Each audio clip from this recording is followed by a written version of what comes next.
నా భర్త మంచి చక్రయ్య, నేను చెయ్యమ్మను కనకటం కన్నా వాడు సర్పంచ్ అయ్యిండు. సర్పంచ్ అయినాక ఎకరణాలు పెట్టుకోవటం, మంది దాగా చేసుడు, భూములు కొనిపెట్టుడు, భూముల కాడ లంచాలు తీసుకోవటం, ఒక్కొక్కరి కాడ ఇబ్బంది పెట్టుడు నా భర్తకు నచ్చలే. నచ్చక సపడకుండా నేను తోడిపోతేంది పోకుంటేంది నాకు అవసరమైనట్టుగా ఈయన దూరం ఉన్నాడు. ఈయన దూరం ఉండే వరకు ఏం చేసిండు, ఈయన ఎన్నడు నా కూడా జనం అంతా ఈయన కాడికి పోతారు, నా కాడికి వస్తలేడు, ఈయన చంపాలి, ఈయన ఊళ్ళో ఉంచొద్దు అన్న ప్రయత్నంతో నా బిడ్డ కనకడ స్వరూప, ఆమెకి 2 కొడుకులు, ఆ కొడుకులు ఎంబడి పెట్టుకొని నా భర్తను చంపాలని కనకడ స్వరూప భర్త ఉప్పులయ్య కొడుకు శ్రవణం నరేష్ తర్వాత ఇప్పుడు ఈ కనకట లింగయ్య ఆ దిండుగాల పెద్దింటి మధు, సంతోష్, కనకట సీను, గంధసిరి వెంకన్న, వెంకటేశు, వీళ్ళందరూ వెనకాల 18 మంది 20 మంది సారు. వీళ్ళందరూ కలిసి చక్కడిపోతూనే చంపారు. మాకు గట్టిగా న్యాయం చేయాలి. కాంగ్రెస్ పార్టీకి న్యాయం చేయకపోతే మంచిగా ఉండదు. మేము కోరుకునేది అది పెట్టాలి. వాళ్ళ వాడి భూమి మీద పడితే నా భర్తకు శాంతి ఉండదు. వాళ్ళు వృక్ష చేయాలి, వాళ్ళ ఇల్లు కొనగొట్టాలి, వాళ్ళ గోలి కట్టాలి. మేము కోరుకున్నది అంతా. తప్పకుండా మాకు న్యాయం చేయాలి. కనకటి వెంకన్నోనే, కనకటి ఉప్పురేను, అలా ఉన్న పేర్లు ఉన్న వాళ్ళందరినీ, ఆడళ్ళను మొగలను ఆ భగవంతుడు ఆ రామరావు పార్టీ కాంగ్రెస్ పార్టీ న్యాయం చేయాలంటే వాళ్ళు వృక్షిక్ష చేయాలి. ఊళ్ళకి రానియద్దు వాళ్ళని. ఈ విషయం సీఎం గారు చేరాలి. సీఎం గారు దండాలు, ఎమ్మెల్యే గారికి దండాలు. మమ్మల్ని కొట్టినా కూడా మేము ఎమ్మెల్యే పార్టీ ఉన్నాం, ఎమ్మెల్యే గారిని గెలిపించుకున్నాం, ఎమ్మెల్యే గారు ఒప్పుకున్నాం. మమ్మల్ని మాకు అది న్యాయం చేయాలి. మాకు మేము అన్యాయం చేయలే. మేము మంచిగానే ఊళ్ళో ఎవరికైనా కట్టగాలి. మమ్మల్ని ఇంత న్యాయం చేసాడు. జనం ఎట్లా ఉంటారో మీరే చూడండి. మాకు తప్పకుండా ఈ న్యాయం జరగాలి, న్యాయం చేయాలి. మేమే కాక ఊళ్ళో జనం అంతే ఆడతారు. నా భర్త తత్తే మేము ఎంత వచ్చిన జనం అంతే ఆడతారు. అంతమంది జనం వచ్చారు, అంతమంది ఇబ్బంది పెట్టినాడు. అందువల్ల వాళ్ళు అట్లా పెట్టాలి. మేము కోరుకున్నది నా భర్త శాంతి ఉండాలంటే మా భర్త చచ్చిపోయిందో వాళ్ళు చచ్చిపోవాలి. మేము కోరుకునేది అది. కాంగ్రెస్ పార్టీ కూడా న్యాయం జరుగుద్ది, మంచి పేరు వస్తుంది, మంచిగా ఉంటది. అట్లా చేయాలి సారు. ఒకరిని ఊరోనికి ఇచ్చుకున్నాడు, ఎవరికి శనకలు కొని పెట్టినా బంగారం ఇవ్వాలి, ఎవరు భూములు కొట్టి పెట్టినా లచ్చ ఇవ్వాలి. వాడు ఉన్నాకనే ఇంకోటి కొనాలి భూమి. కాకపోతే ఊళ్ళో తిరిగి కూడా తెచ్చుకోరు. ఈ మాట మీరు వాడికి లచ్చం ఇవ్వండి. వాడు 1 కోటి రూపాయలు ఇచ్చే కాంగ్రెస్ పార్టీలో చేరాడు. చెవిటం కన్నా ప్రాణం మాకు 40 ఏళ్ళ సవాసం. నా మౌరు నేను చేతి దండం పెట్టినా, అన్నయ్య నువ్వు ఆయన చేసుకోవద్దు, ఊరు పోయిద్ది అన్నయ్య, పార్టీకి వద్దు అన్నయ్య అన్న. అంటే కూడా నువ్వు చేసుకోనని తట్టుకోలేక ఆయన నూతకాలి మండలంలో పార్టీకి మీటింగ్కి వస్తే 50-60 మంది టేజ్ ఎక్కారు. నువ్వు అసలు చేసుకుంటావు వద్దని. వద్దంటే వెళ్ళిపోయి ఇక నన్నైతే బతకనియారు. పెద్దలో తాకియాలని రామారెడ్డికి తాకిచ్చి తువాలు కప్పించండి. యానారెడ్డికి దామారెడ్డికి వాళ్ళు తువాలు కప్పినాకనే వీరి బలం వచ్చింది. అంతకుముందు బలం లేదు. దయ్యరం అని యానారెడ్డికి దామోదరెడ్డికి నేను తల్లిగారి ఇల్లు నేను కష్టపడ్డా, నేను ఓట్లు వేయించిన, నేను ఎంపీటీసీ అయినా, జడ్పీసీ ఫోన్ చేసిన, నేను జడ్పీటీ చేసినాడు. నాకు నార్జీ చదువులేదు సారు, నేను చేయనన్నా. నీకు నార్జీ ఉన్నది, నేనున్నా, నీకేం భయం కాదని నన్ను ఉంచాడు. నన్ను ముంచాడు. నేను 1200 ఓటుతో ఓడిపోయినా కూడా రూపాయి సాయం చేయలే సారు. రూపాయి తీసుకోవాలి. నేను నాకు తల్లిగారి ఇల్లు అత్తగారి ఇల్లు ఉన్నాము.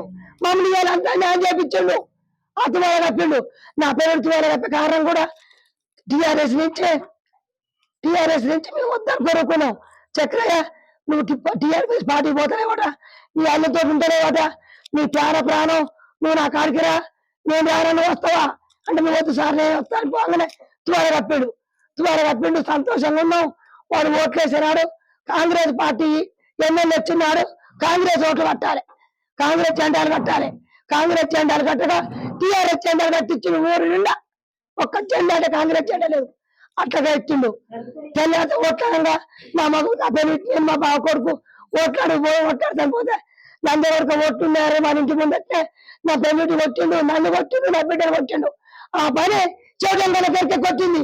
చేటంగల చెప్పిన చేటంగల ఫోన్ చేస్తే నా పెళ్లి చెప్తాను కొడితే నిన్ను కొట్టేది కాదా అన్న నేను అట్లా కూడా మొక్క పట్టుకొని అడిగినాక కూడా వాడు డబ్బులు ఇస్తాడని డబ్బులకు వెళ్తూ పడి డబ్బులు కాసపడి వాడు తువాలు కప్తా అన్నాడు. తువాలు కప్తాక మేము 10 రాళ్ళం చేసినావు నా బిడ్డ మేము కాలేసుకొని ఇంటికి పోయినాం. వాడు తువాలు కప్తే మాత్రం ఊళ్ళో ఫస్ట్ మంచిగా ఉండదు, నీ తువాలు కప్పొద్దన్న. నూతకాలు మీటింగ్ వస్తే నిన్న పిల్లలు 400 మిరియాలు పైకెత్తిరు చేటంకర మీదకి. ఎట్ట తువాలు కప్తే వాడికి ఒక్క ఊరు కాదు నూతకాయల మండలంలో 20 ఊర్లలోకి ఇస్తాడు వాడు. వాడు తువాలు కప్పొద్దన్నారు. తువాలు కప్పొద్దంటే మామూలు జనాలతో తట్టుకోలేనని ఇక దావరెడ్డి కైవాడు చేసి రెడ్డికి తోటి తువాలు కప్పించాడు. తువాలు కప్పినాక ఇక ఈ బలం వచ్చి నా పెళ్లి తప్పించాడు. కారణం అదే, తువాలు కప్పడే కారణం. వాడు తువాలు కప్పకపోతే వాడికి బలం ఉండకపోవు, టీఆర్ఎస్ ఓడిపోయినందుకు నా పెళ్లి తప్పకపోవు. తువాలు కప్పే కంటే కారణమే అడుగు, ఇంకనే అడుగు. బజారు లేవలేదు, బజార్లో ఉండేది లేదు. ఈ బలం వచ్చినాకనే ఇంత పని చేశాడు. మాది మిర్యాల గ్రామం. నా పేరు మన్నె నరేష్. మెంచు చక్రయ్య గారిది ఇదైతే హత్య జరిగింది. ఇది చాలా కక్షపూరితంగా జరిగింది. ఆయన చేసే మంచిని ఓర్వలేక చేసినారు.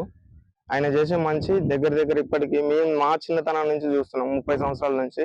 ఆయన ఎప్పుడైనా పేరు పెట్టి పిలిచిన ఈ తాకతలు ఈ ఏరియాలో లేదు, ఈ మండలమే కానీ ఇక్కడే కానీ మా గ్రామంలో కానీ ఎవరైనా మెంచు చక్రయ్య గారు లేకపోతే పెద్ద మనిషి లేకపోతే తాతయ్య మర్యాదపూర్వకంగా పిలుచుకునే వాళ్ళము.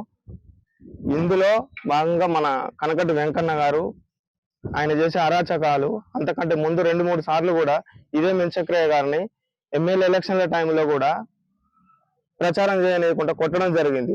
అదే కేసు ఇప్పుడు ఇదే నూతనకల్ మండలంలో కేసు జరుగుతున్నది. అంతకంటే ముందు కూడా గ్రామ పంచాయతీ ఆఫీస్లో వాళ్ళు బీఆర్ఎస్ గాదర్ కిషోర్ గారు అండ చూసుకొని కూడా గ్రామ పంచాయతీ ఆఫీస్లో గొడవ చేయడం కూడా జరిగింది. అప్పుడు కూడా 4-5 ఊర్లో గుడిగంటి వెంకన్నే కానీ గోరుగంటి కన్నారావు కానీ మన్నేని దశరథ, తరాదుల మల్లయ్య, మెంచు చక్రయ్య గారిని వీళ్ళందరినీ కొట్టడం కూడా జరిగింది. అది కూడా కేసు నడుస్తున్నది. ఇట్లా అరాచకాలు చాలా చేసినవి ఉన్నాయి ఆయన. అంతకంటే ముందు ఉన్నాయి. ఆయన పెద్ద రౌడీ షీటర్ ఇక్కడ. ఇవన్నీ చేసుకుంటే కూడా ఇదే తాతయ్య గారు వచ్చి ఈ మన మిర్యాలలో చేసిన మంచిని ఓరవలేక ఈ రోజు ఆ కక్షపూరితంగా జరిగింది. ఇప్పటికీ కాంగ్రెస్ ప్రభుత్వం వచ్చి కూడా 1.5 సంవత్సరం అయింది. ఈ 1.5 సంవత్సరంలో కూడా ఏ ఒక్క గొడవ కూడా జరగలేదు ఊర్లో. అందరు ప్రశాంతంగా ఏ కులం వల్ల అయినా కానీ ఎక్కడోళ్ళైనా సరే ప్రశాంతంగా బతుకున్నారు ఇక్కడ. ఆయన ఎప్పుడైతే 2023 వరకు కూడా ఆయన అరాచకాలు చాలా ఉండే ఊర్లో. అప్పటి నుంచి 2023 నుంచి ఇప్పటి వరకు 1.5 సంవత్సరం గవర్నమెంట్ అయింది. ఈ కాంగ్రెస్ పాలనలో మాత్రం ఇప్పటి వరకు మిర్యాలలో గొడవ జరగలేదు. అందరు ప్రశాంతంగా జరుగుతున్నారు. అది ఓరవలేక ఆయనని తట్టుకోలేక ఆయనని ఈరోజు ఇట్లా చేయడం జరిగింది. ఆయనని ఇంతకు ముందు బీఆర్ఎస్ లో ఉండే వచ్చి చాలా చేరాలి ఇట్లా అట్లా అది ఇది అని చెప్పి ఈ జనాలని భయభ్రాంతులకు చేసి కాంగ్రెస్ లో జాయిన్ అయ్యడం జరిగింది. జాయిన్ అయిన 4-5 నెలలకు ఈ కక్షపూరితంగా ఇట్లా చేసినారు. ఇట్లా చేసి ఈ వర్గాలు చేసి ఆ వర్గం ఈ వర్గం అని చెప్పి చేసుకుంటూ చేసి ఆయన చేసే మంచిని ఓరవలేక ఈరోజు ఆ చక్రయ్య గారిని ఈ హత్య చేసినారు. అట్లనే ఆయన రౌడీ షీటర్ ఉంది, చాలా కేసులు ఉన్నాయి ఆయన మీద. ఈరోజు పోలీసులు కూడా అదే ఇంటి ముందట వచ్చి ఆయన ఇంటికి కాపలా కాస్తున్నారు. ఇక్కడ ఆయన ఇంటికి దేనికి కాపలా కాయాలి? పోలీసులు ఆయన ఇంటి ముందట కాపలా కాస్తున్నారు. మమ్మల్ని ఆపడము చేయడము ఇవన్నీ చేస్తున్నారు. ఇదే ఇప్పుడు ఈ గవర్నమెంట్ కూడా ఇప్పుడు మాకు దీని మీద మాకు ఏం చేస్తుందో చూస్తాము.